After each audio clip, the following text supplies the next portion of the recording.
So thank you everybody for coming. This is month 5. So Kevin, we're doing a year-long sort of different class, different sessions. So we're already almost at one. This is double clock. So today we're really fortunate, and Kevin's in London, so it's really it's a little dreary. It's probably what 9, 10 o'clock at night there. It's just 8 o'clock actually. 8 o'clock. Never 6 hours. Okay, so we appreciate you. So background, Kevin Allen.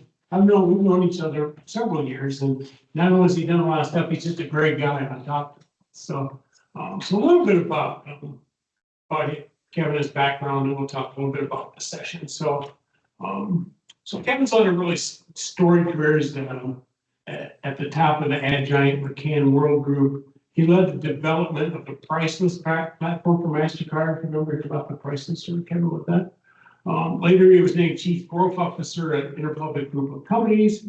He's worked with marketers around the world in countless categories, everything from Johnson & Johnson to China Mobile. He was a key advisor to New York City mayors and an early player in New York City's Renaissance. He's a member of the board of the AIDS Quilt during one of the most momentous times. He's the founder and CEO of EI Games. So we use EI Games in several of our courses where I teach, and they're fantastic piece of course. They're online simulations, talks about emotional intelligence, business skills. We talk about leadership, diversity, project management, entrepreneurship. It's used at companies like Google, Oracle, Expedia, Arizona State, Duke, Harvard School of Design, and top of all this, he's an author in emotional intelligence. He's the author of a Wall Street Journal bestseller, Hidden Agenda, A Proven Way to Win Business and Create a Following, and emotional intelligence work entitled The Case of the Missing Cutlery, the leadership course for the rising star. And top of all that, he's a lecturer and professor in organizational psychology. He has a PhD in management, master's degree in marketing, and he's also an advisory board member for our business program. So he brings, as you can see, a wealth of experience to us, and we're really fortunate to have Kevin with us today. And today he's going to talk about leading with emotional intelligence, because I think there's a difference between EQ and IQ. Sometimes it kind of, hopefully they work together, but they're kind of a little bit. So I think organizations just to evolve away from the command and control practices of days gone by. So leadership practices are directly involved to those who take emotional states of the organization into account through self-awareness, be able to connect with people, inspire people, and lead them effectively. I mean, the body of evidence that we've grown and evolved over the years is clear that emotional intelligent leaders are more effective than those that are not.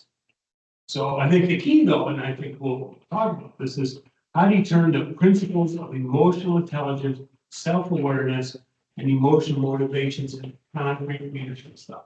And I mean, it's cool to have these theories, but how do you do this stuff? And how do you implement this stuff? It's really ultimate organizational purposes. So with that being said, it's my pleasure to introduce Dr. Kevin Allen from London, England. So Kevin, thank you for being here. Thank you very much for that. I'm going to share the screen, so just bear with me while I get some of the technical stuff out of the way. Hopefully you'll be able to see that. See my messy desktop? Okay. Can you see that? Yep. Yes. Okay. Well, first of all, thank you. Thank you for having me. This is really, I love doing this. This is a subject that's near and dear to my heart. And, you know, with an introduction like that, let me start with this. Does anybody know who that is? It's me when I was 5. Now, if you said hello to this kid, he burst into tears. And I remember listening, I don't know if you ever did this when you were young. We had a 2-story house, and I would listen at the top of the staircase to the conversation that was happening in the kitchen, whoever my mom was talking to. Single mom, raised 4 of us. I don't know. She worked 3 jobs and all kinds of stuff. We didn't have a whole hell of a lot of money then. And I remember her talking to my Aunt Thelma. Yes, I had an Aunt Thelma. Yes, I certainly did. And I loved her. She was a nurse. And I remember hearing her say, I just don't know what to do. He's so fragile. What will become of him? And I'm thinking, who is she talking about? Oh my God, she's talking about me. And I realized, oh my God. So from an early moment in my life, I realized that I was in possession of a particular skill, although I didn't see it that way. You know, the kid that what was that name of that movie with Bruce Willis where the kid could see ghosts, you know? Only the difference was I could walk into a room and my emotional antenna, I could feel whatever people are feeling, which is of course a blessing and a curse. And there may be some of you on the call who instinctively go, "Oh my God, I know that." And I can say to you that as my career unfolded and I found myself later in the business world, I really saw it as a terrible burden and not anything that would have to do with business success. Well, of course, I've learned now 40 odd many years later that is probably the single greatest skill that one can possess as a leader of an organization is the power of empathy and the ability to understand and connect with the emotional motivations of your people. And so that's what this is going to be about. Charlie's so right. I'm going to be really practical here. So don't worry. This is not going to be an academic lecture in emotional intelligence, yippee, but rather a little bit of storytelling. So here's my first story. Does anybody know what those are? The old encyclopedias. Yes. Yeah. Now, I dare say some of you may have had these in your home. I doubt whether some people who are younger than me by a good deal, but I remember them. And not only do I remember them, but I remember a lady by the name of Enid Merrin, who was my mother's best friend, who drove a white Cadillac. And the reason she did is she was the top saleswoman for World Book Encyclopedia. Yes. And when I wrote my first book, I called her and said, Enid, you got to help me out here. How on earth did you go from house to people you've never met before, knock on their door? Imagine that. What? And in 20 minutes, they're writing you a check for $285. How does this work? And she said, honey, it's very simple. A mother doesn't want a set of encyclopedias. She wants her kid to be president. Ha! So behind this exquisite anecdote is something that I realized that behind every decision of any kind is a powerful human emotion. And that is the currency we deal with. And even though we sometimes think, well, business is about business and facts and figures and numbers, baloney, as I'm soon to share with you. So the first step I'm going to do is to give you a quick definition of emotional intelligence, and then I'm going to take you through a bunch of storytelling about a number of the dimensions. Okay? Yeah. So now you know this guy, and of course his famous book, which is not the one I'm showing you here, The Origin of the Species. This is called The Expression of the Emotions in Man and Animals, which of course is something I found. And here's one of his quotes. Humans possess a universal language of emotion. It is the foundation of their success as a species. So ultimately, the currency of emotion and being able to understand it and work with it and utilize it is one of the greatest skills that anyone can possess. And it is particularly joyful for me to note that in the last 12 months, both Forbes and McKinsey and others have written definitive pieces saying, at last, the votes are in. This is the defining leadership skill. Now, Charlie is so right. There's this IQ thing and a measure of a person's information bank. And then, of course, this guy, my hero, Dr. Reuven Bar-On, one of the great pioneers in EI, was doing a study on leadership. In other words, he was doing a regression that suggested that there was a correlation between high IQ and leadership success. And guess what? It all fell apart. And he asked himself, well, why do some people possess greater emotional well-being? Why are some better able to achieve success in life? But here was the big question. Why do some blessed with a superior IQ seem to fail while others with more modest gifts succeed? And this led him into the discovery and the codification of what we now know as EQ, which is a measure of our emotional intelligence. And this is a measure of the ability to identify and manage your emotions. And so rightly, Charlie, as you pointed out, and the emotions of others.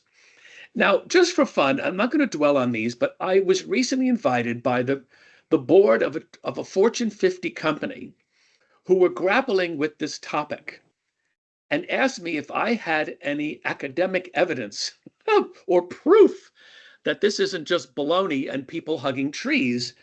And this is the tip of the iceberg. There are dozens, if not hundreds, of studies since the 90s, when this was emerged in the mid 90s. For example, the relationship between emotional intelligence and job performance is stronger than we predicted. Superior sales performance. Do you know that an emotional intelligent selling methodology is 5 times more effective than old methods? The findings support the claims of positive impact of emotional intelligence. So EI is one of the top 10 skills, thank you, World Economic Forum. Accounts for 90% of moves people up, thank you, Harvard Business School. 58% influence on job performance, 90% of top performance. So you see where I'm going here. It's a good thing.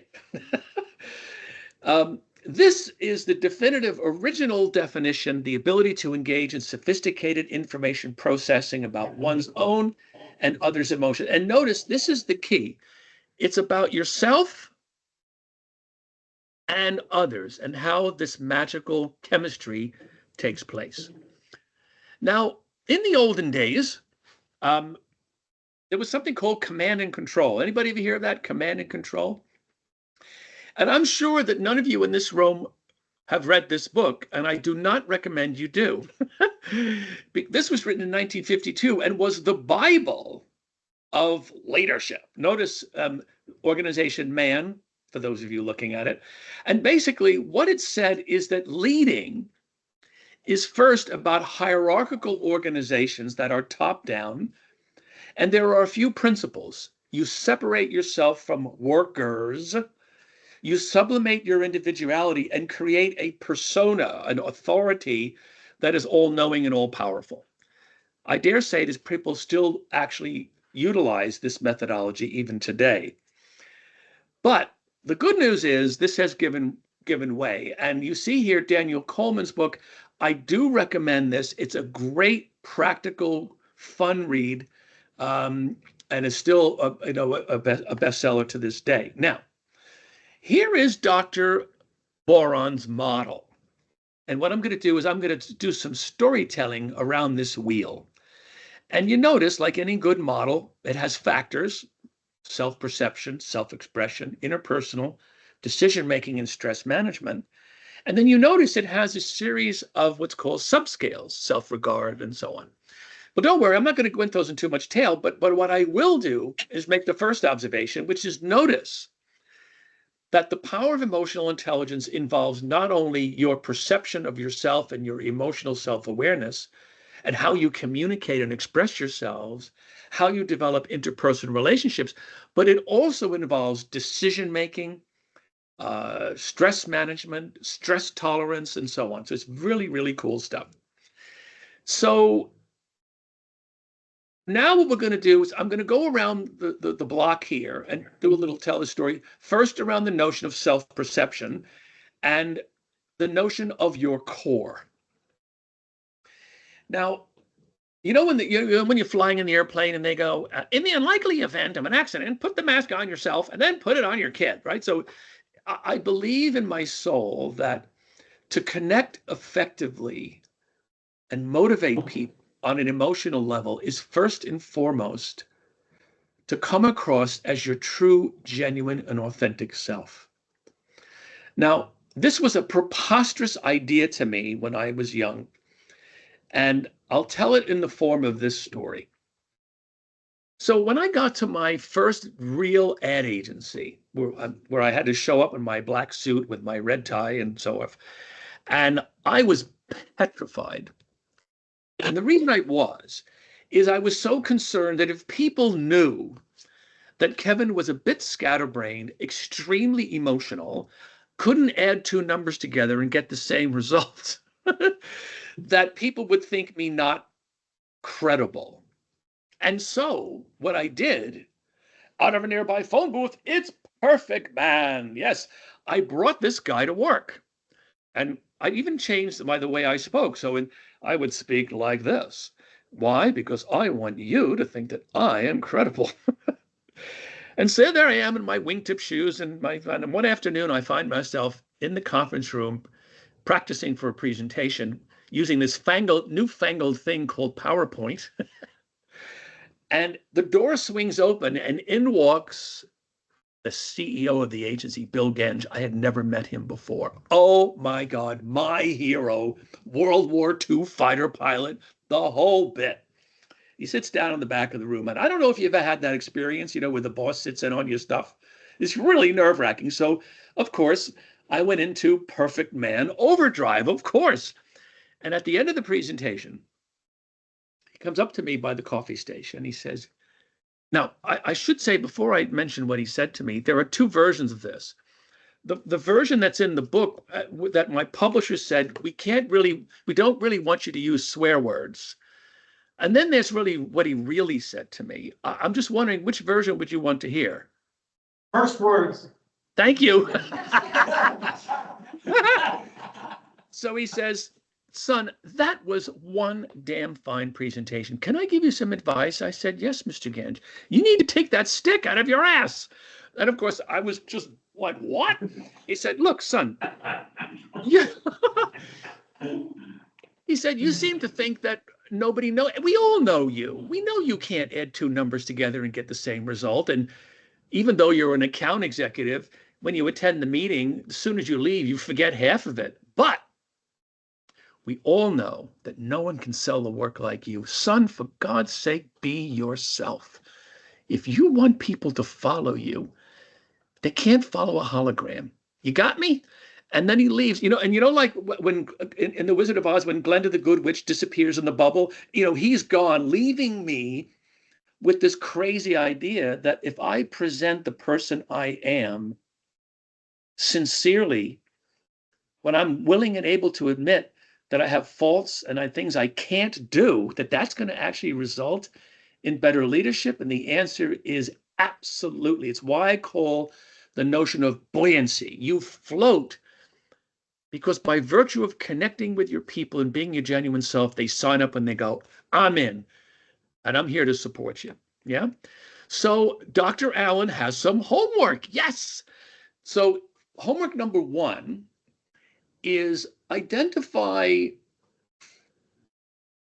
2 or 3 people who are the chairman and chief executive of your fan club. I'm talking about people who absolutely adore you, and have them write down 10 words that they would associate with you, and then explain why they chose. And I will promise you, when you get this back, it's going to knock your hair back, because we never, ever ascribe to ourselves the exquisite, joyful aspects that form the centricity of our core. And I did this twice in my life. I did it when I was in my 20s, and I did it when I first formed EI Games. And, and I don't think I ever told you this, Charlie, but when I got that list back and trying to decide what am I going to call this company and what's it going to be about, the single characteristic that I was told was generosity of spirit. And so that's the basis upon which that company was formed. And I was really delighted with that. Next thing, if you haven't done one of these, do one. Understanding and celebrating your personality is extremely important. And here's one of the advice I would give you. If you're like me, an ENFJ, don't worry about whether you're missing the I or the T or any of these other things. Don't worry about it, because there's someone else in the organization that possesses them. And as a leader, what you must have is what I call interdependence. That is, your team is comprised of all these different personality orientations. And here's why. There's a very famous case of Terminal 5 at Heathrow Airport. Has anybody ever been through Terminal 5? Yeah? Pretty snazzy. And it was a much heralded thing, one of the largest, most sophisticated terminals and blah, blah, blah. And on the opening day, much heralded, the whole thing went to hell in a handbag. Bags flew off the carousels. It was an absolute calamity. And later, McKinsey and others studied what on earth happened, and they discovered a very interesting fact that the leadership team was comprised of exactly the same personality types. Very, very entrepreneurial, very visionary, and all that good stuff. But why was that a problem? Anybody want to offer me why that was really bad?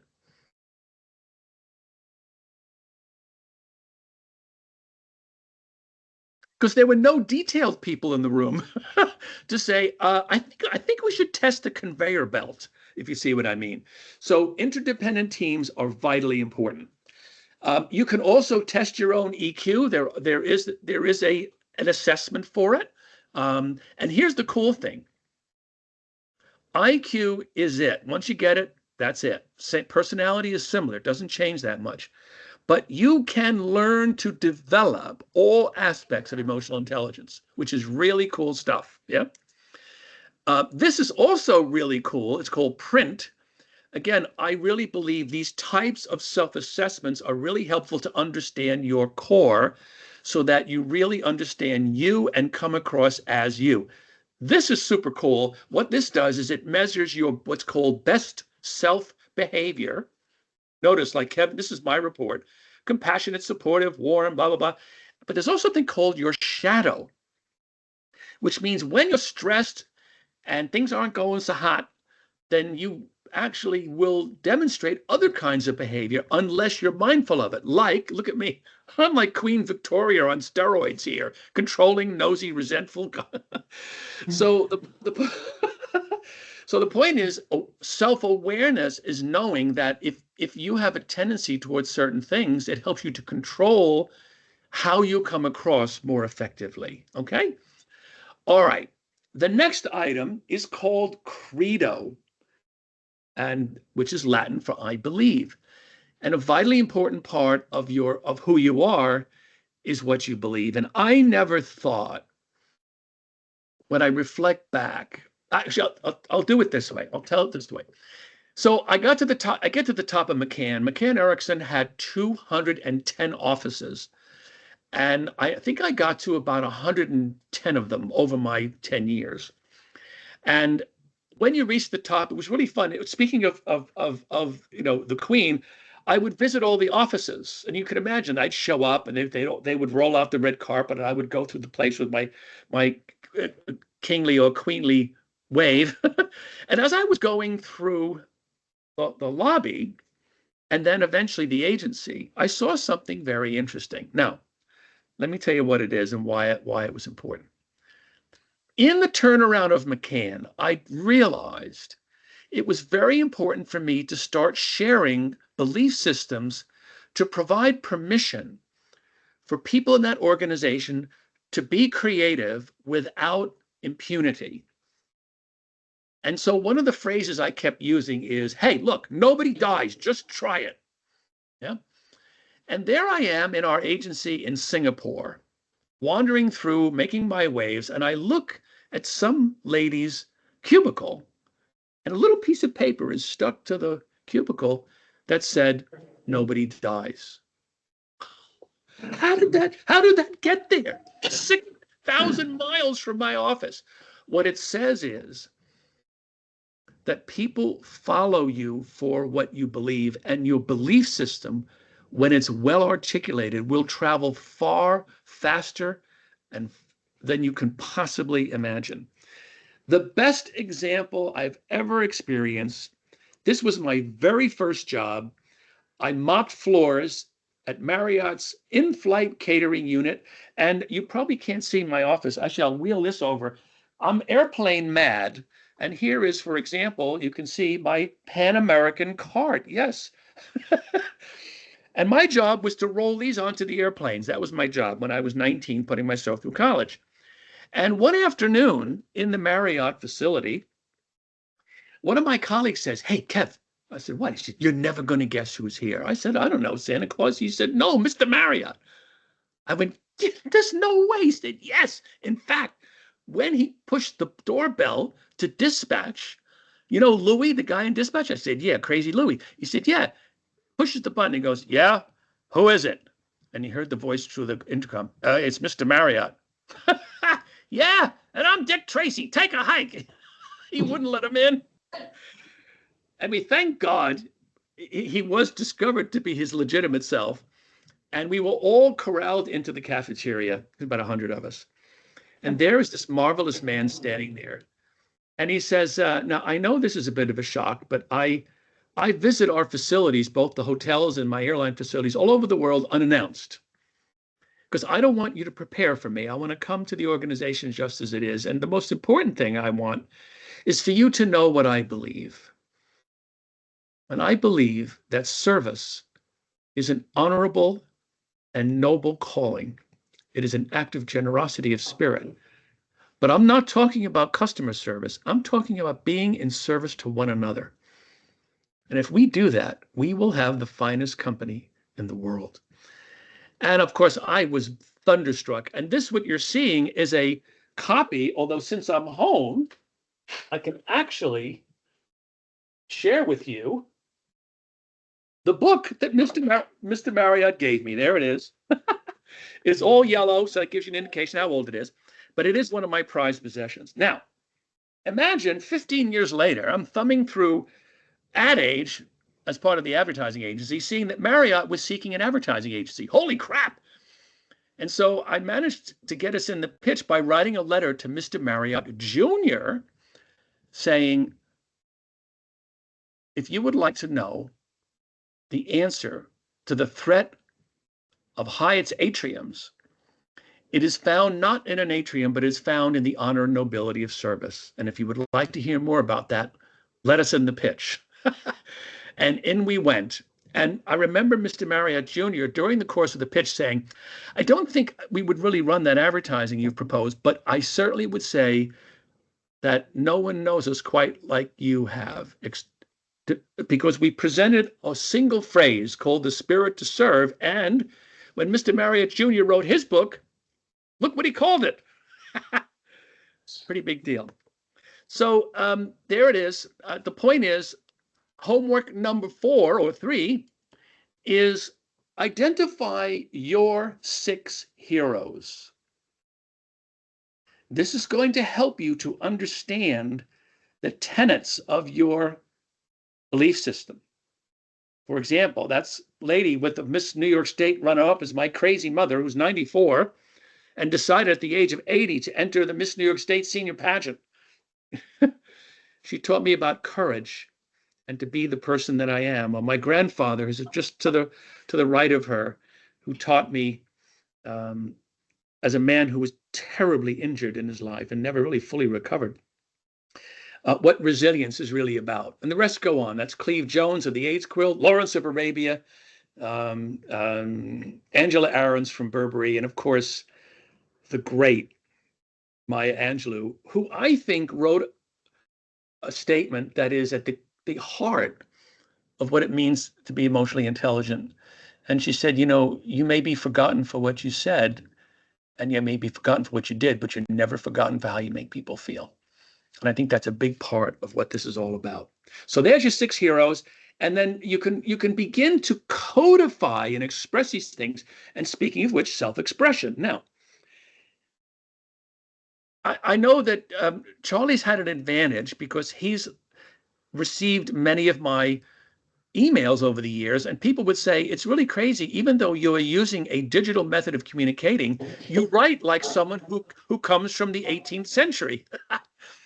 So if you get an email from me, it's likely that I'll say, I hope this finds you well and blooming. Now, I know that people would say, well, Kev, why do you write that way? I say, well, first of all, it's me. It's who I am. But it is also my undying belief that communication that possesses emotion and emotional words is what motivates and what connects humans. Humans connect on an emotional level. Now, the reason I'm showing you this here is this is an extraordinary thing. These two guys did a study.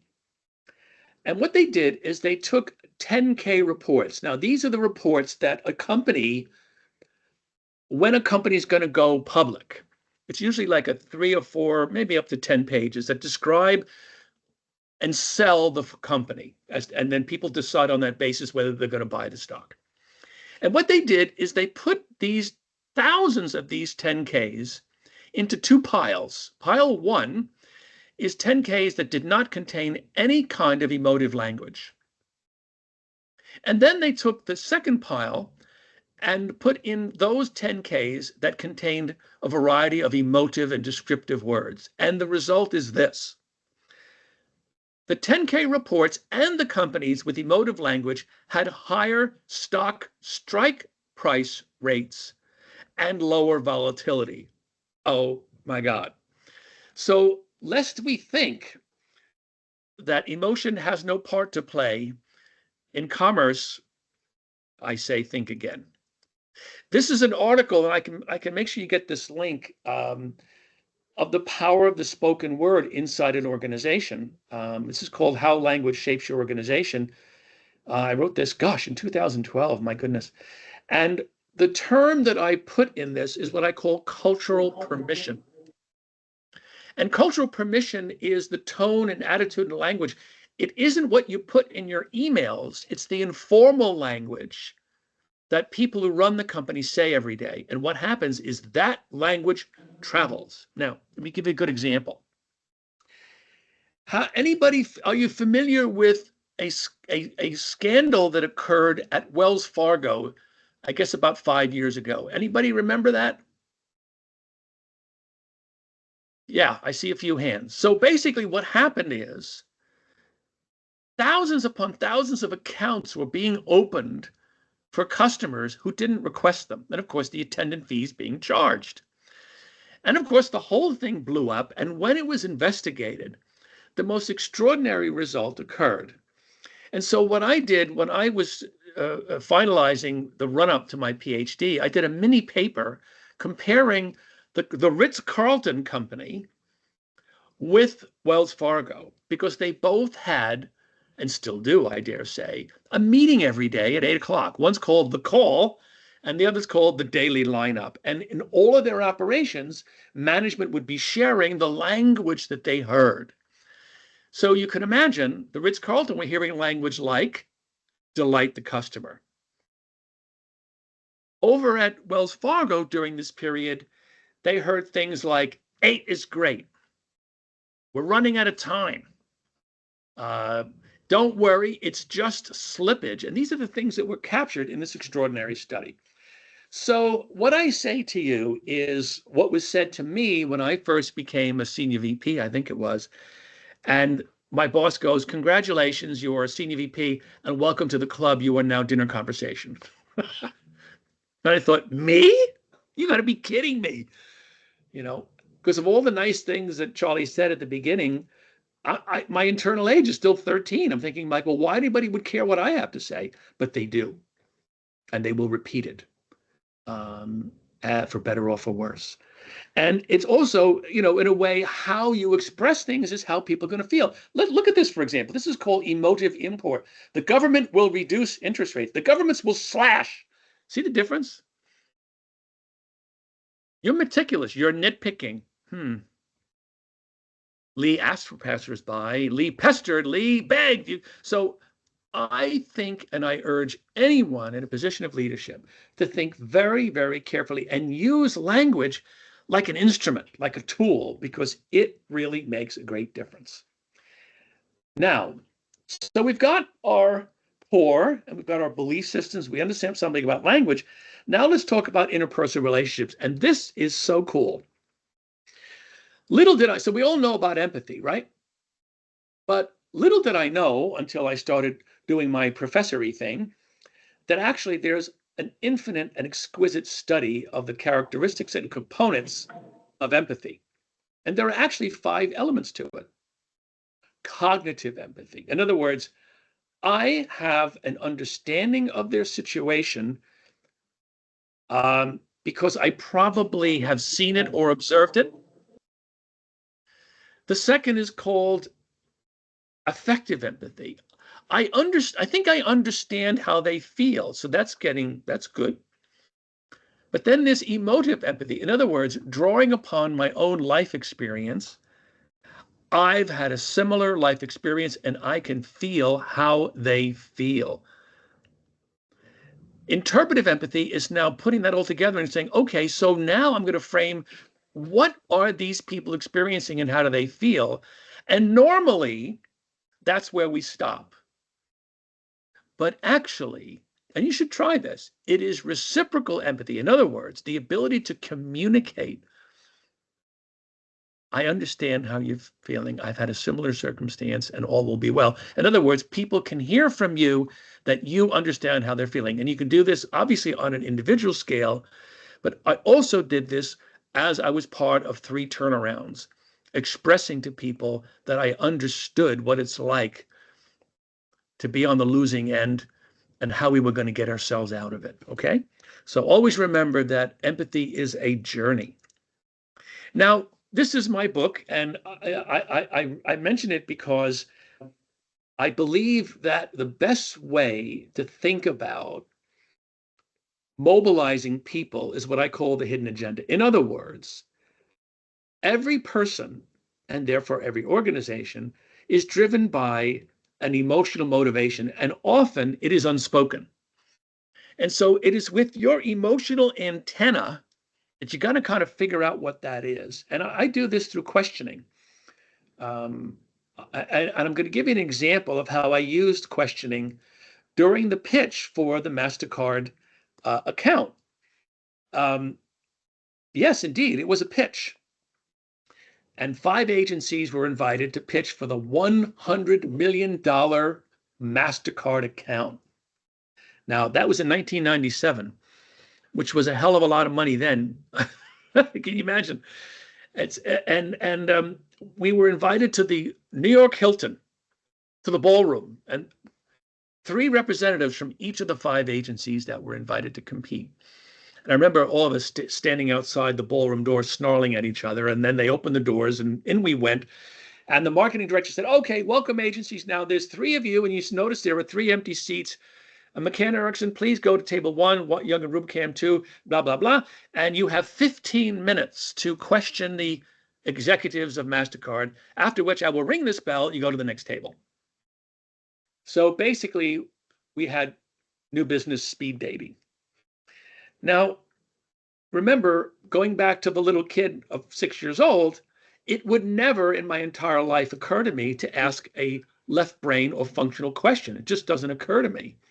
So when I sat down next to the first executive, who turned out to be, guess who, the CEO, I said, how do you think your people are feeling right about now? And how do you feel? I think he was so shocked. I think he was expecting to hear, can you tell me about your market share? And then I said, well, where do you see yourself 18 months from now? And he said, Kevin, 18 months. If I don't get this right, I'm not going to be here in 11 months.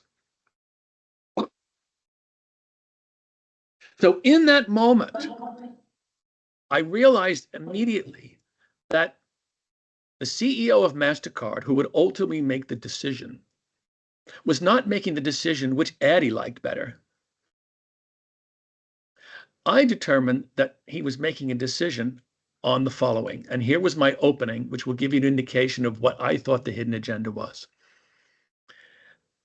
I showed a slide and it said, I don't think I have it on the, oh, that's priceless. I'll play that in a minute, but let me tell you that was the slide I showed.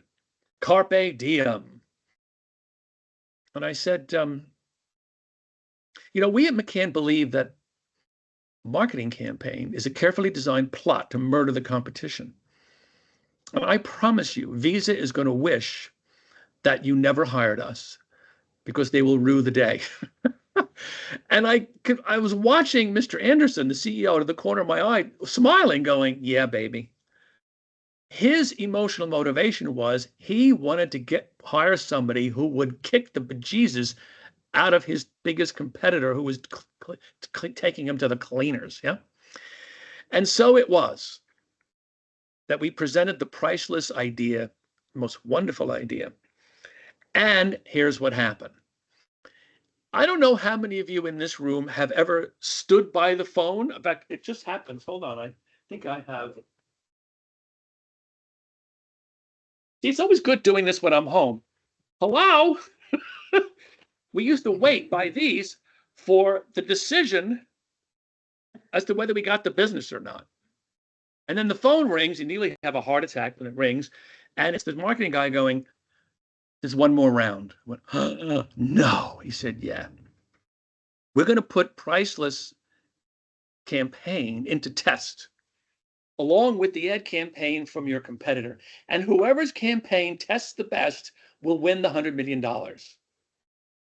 So I ask you, did Priceless do well or not? Yes. Yes. It bombed. It did terrible. It tested terribly. Now, we know now later that testing emotional advertising was very difficult in those days. But here's what happened. And this is the other thing I also want all of you to think about.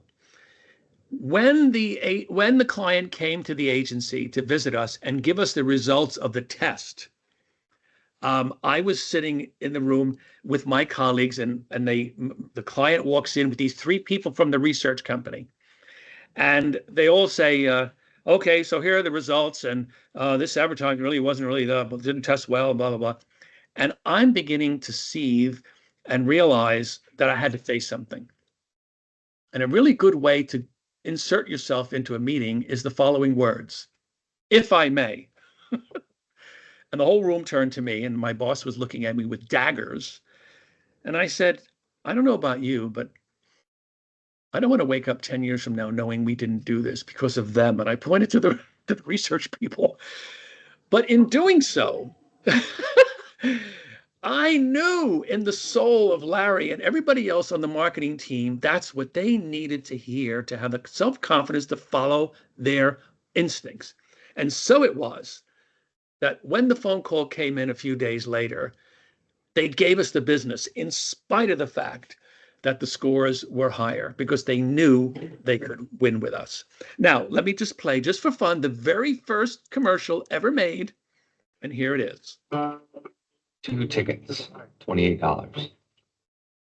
2 hot dogs, 2 popcorns, and 2 sodas, $18. 1 autographed baseball, $45. Real conversation with 11-year-old son, priceless. There are some things money can't buy. For everything else, there's MasterCard. Accepted all over, even Major League ballparks. So that ran for over 15 years. I just flew to Dubai recently, and as I arrived at the airport, there was a great big banner across the highway saying MasterCard Priceless, so you can imagine, yeah? All right, so one of the things to think about when you're dealing with your organization and when you're trying to persuade people to follow you is always remember there's a wonderful academician by the name of Hertzberg who developed what's called the contingency theory. In other words, what he basically said is you have to adjust yourself to the personality orientation of the person you're communicating with. So that means I understand the hidden agenda and the emotional motivation, but if I'm dealing with a highly detailed person, then I have to kind of, it's like speaking, if someone's German, I can speak to them in German, if you see what I mean. These are my 4 different typologies: method, stage, improv, spotlight. There's all kinds of 4-box models. But if I'm preparing to meet with someone, for example, if someone I've never met before, I do my homework on who I think these people are. Then I adjust my presentation accordingly. So always think about how do you prepare yourself for an emotionally intelligent engagement? Yeah. Decision making. Okay. So one of the things I believe that every leader needs to have and to craft with their people is what I call a real ambition. This is making a decision on the trajectory of where you're going. It doesn't mean that you will change strategy 5,000 times, but I show you this cover because I was there one of 10 people during the Renaissance of New York in the early days of the development of the strategy for the turnaround of the city. Everybody thought it was impossible. I had police captains telling me that you cannot bring crime down in the city of New York, and I refused to believe it. And a colleague of mine on that team wrote this statement: "We will create a city safe for people to live the life of their dreams." Now, what this is what I call a "we will" statement. And any organization you might be running, sit down with your people and craft that "we will" statement. And here's the characteristics, by the way, of a great "we will." I just did this with a group the other day. The first is, it is emotive. I mean, just think back. Do you remember that statement I made about dinner conversation? Right? Do you think people, when they get home from work after listening to the first speech by the CEO, goes, "Guess what? We're going to grow 3%"? No, no one's gonna. But they will say, "Oh my God, guess what we're going to do?" Based upon something that is emotive. It sounds impossible because at the end of the day, we are creators and we want to be part of something special and something important. Yeah? So that's your "we will" statement. So if you think about how I've moved this, you've got your core, you've got your credo, you've got your real ambition, and the language that supports it. And remember, the moment you put down an ambition, 4 people will appear: catalysts, observers, followers, and resistors. And my advice to you is focus on 2 of the 4. The catalysts, which are the people that go, "I'm in, I love it, I'm with you." And focus on your resistor. The mistakes I made is that I thought if I'm positive enough and I focus on my catalyst, the resistors will come around. No, they won't. And there are 2 kinds of resistors. There's the resistor you'll hear from. "Oh, we tried that last year, that didn't. Oh, yeah, well, blah, blah, blah, blah." And then there's the other resistor that goes, "Hey, that's a great idea." And then they stab you in the back. Yeah. So what I do is I actually map the organization. And when I was part of the Lowe and Partners company, there was 6,000 employees. That was the last agency I was involved in turning around. We mapped and identified 102 catalysts. I remember the numbers of the senior management global team, and 122 resistors. And we did that by studying and talking to people. And I visited virtually every one of them. And the one I remember the most, because a converted resistor is very powerful. I flew to our agency in Bangkok, and it was run by this extraordinary woman who was a very influential. Because one of the things about resistors, they may be down in the body of the organization, but like shockwaves, their influence travels all over the organization. And I remember going to see her, and I think she's like the 2nd richest lady in Thailand. And she comes into the office, and this beautiful office, and she sits down and she goes, "Mr. Allen, I just want you to know that I will never agree to the rightness of the strategy that you have laid out. However, I will follow you. I'm with you." I'm like, "What?"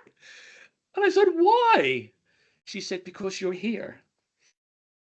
And I hope you will be able to prove me wrong." So engaging with resistors helps them, because tell me the one emotional motivation that drives a resistor. You ready? What do you think it is? Fear. They're fearful because they might ask themselves, "Well, wait a minute, they're doing all this change. Maybe I'm not qualified. Maybe I might not keep up." So part of this is a reassurance process for those involved in change. Yeah. So that's your homework number 4. Create your "we will" statement. And then finally, if you've never read, this is the coolest book. This was written in 1923 by this guy, Walter Cannon, and where he described, it's called The Wisdom of the Body. It's really cool. The notion of fight or flight, right? And he called it the acute stress response. And this is what happens in the environment when there's stress, right? And what he realized is that, even back to the days of coming down the road, not the road, the pathway in the cave people times, and there's a saber-toothed tiger, you do one of two things. You'll either hit it with a stick or you'll run away. Obviously, later studies show that there are actually three responses: fight, flight, or people freeze. They become immobilized. And so part of understanding an organization and how people respond is helping them to understand and working with your people, because each of them will respond to stressful situations differently. Yeah. And as you can see, that's the result. Now, you see this headline here, my final slide: Hurricane Donna nears Long Island. So what I'm going to do is I'm going to take off the slide so we can all see each other. There we go. And tell the following story about what it means to lead under stress. And then if there's time for questions, I'll open up the floor. The year is 1963.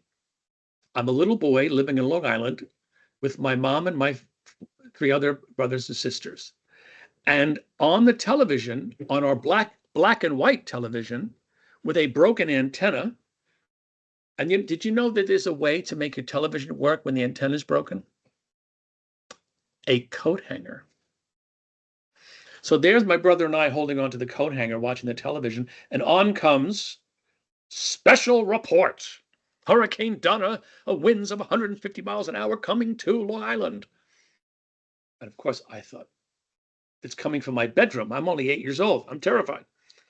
And I remember my mom and my brother putting tape on the windows and so forth. And I don't know if you've ever been through a hurricane, but when you get the announcement, you look out the window going, the weather's fine. They must be crazy. You don't know what's coming.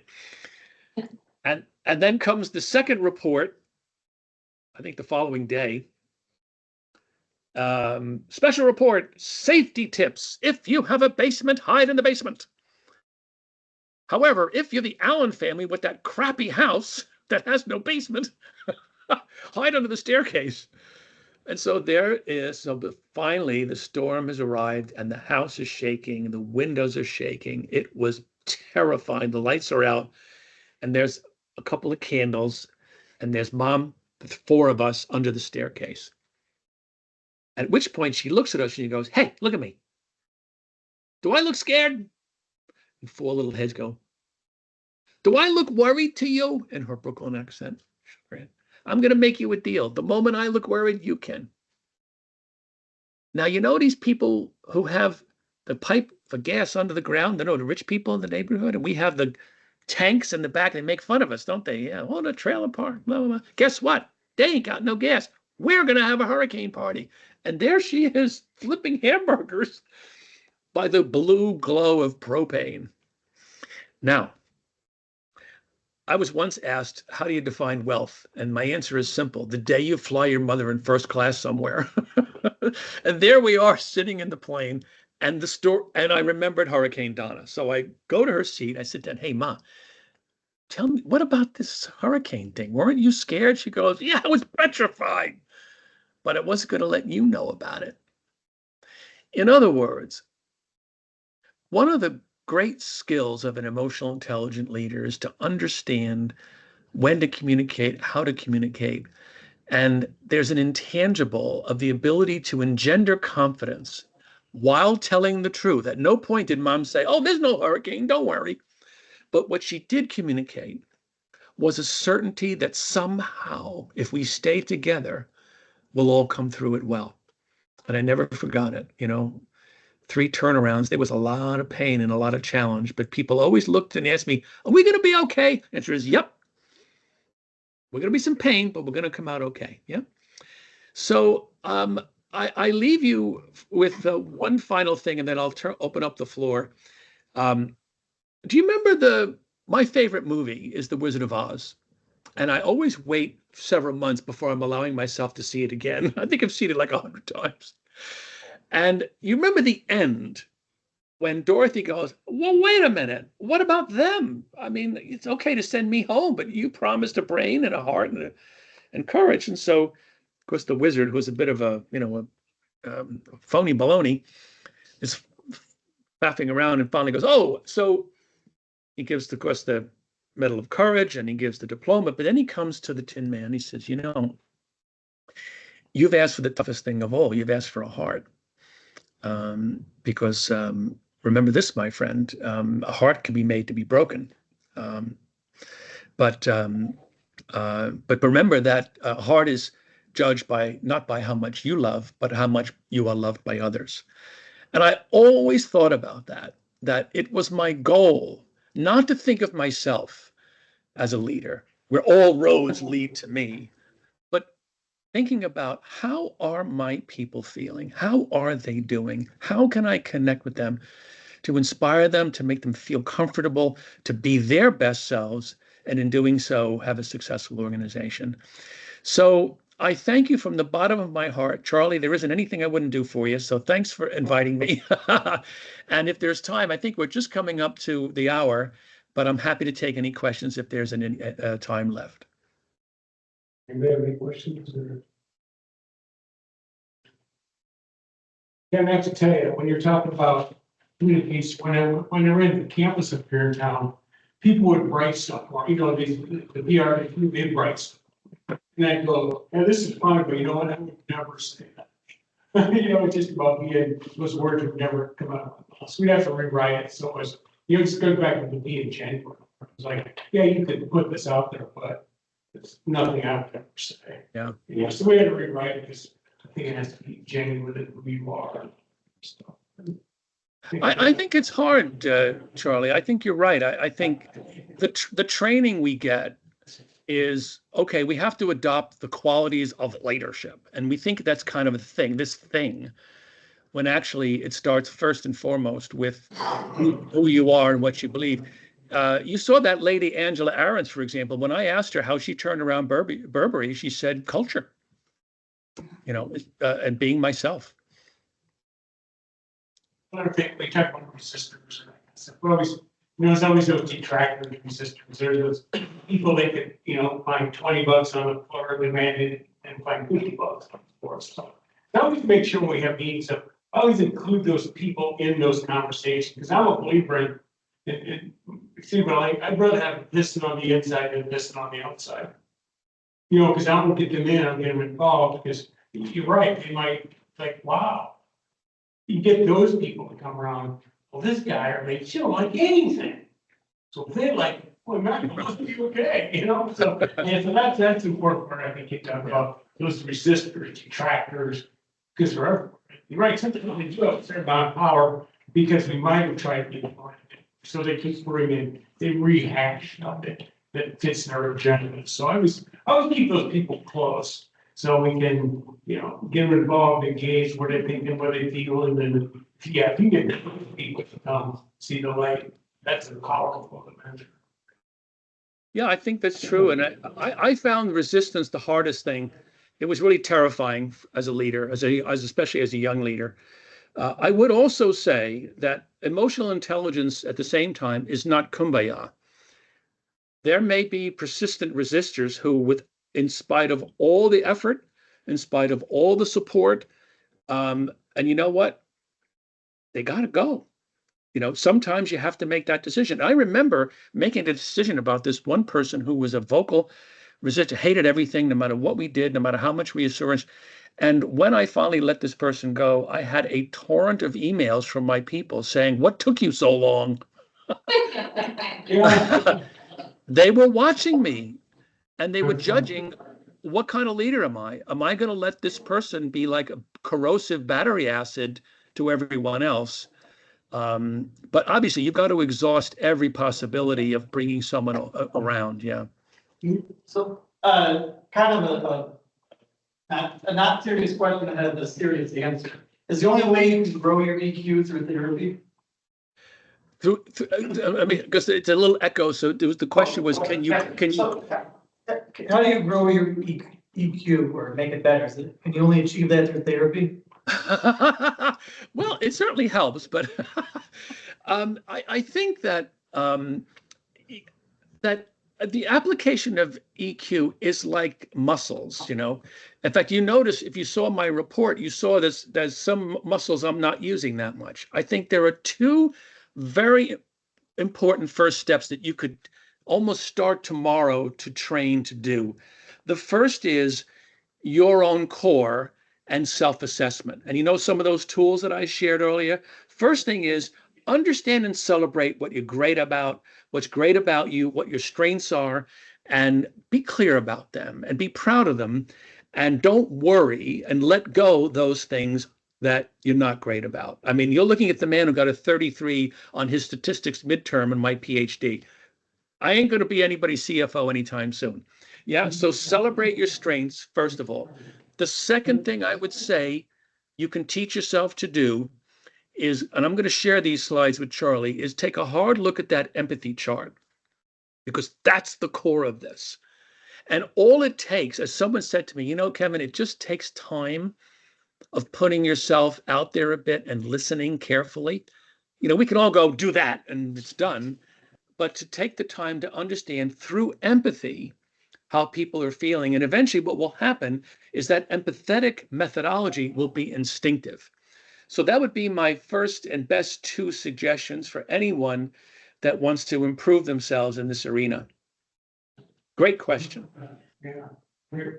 Well, Kevin, thank you, my friend. We appreciate your time and talents and energies and all that good stuff. So we appreciate you. And yeah, if you want to send the slides to me, I'll send them to Matt. You can distribute them. Great. That'd be fantastic. Great. Pleasure. All right. Kevin, Okay. thank you, my friend. Thanks. Bye, everyone. Thanks. Thank My you. pleasure. Take Bye. care now. Bye-bye.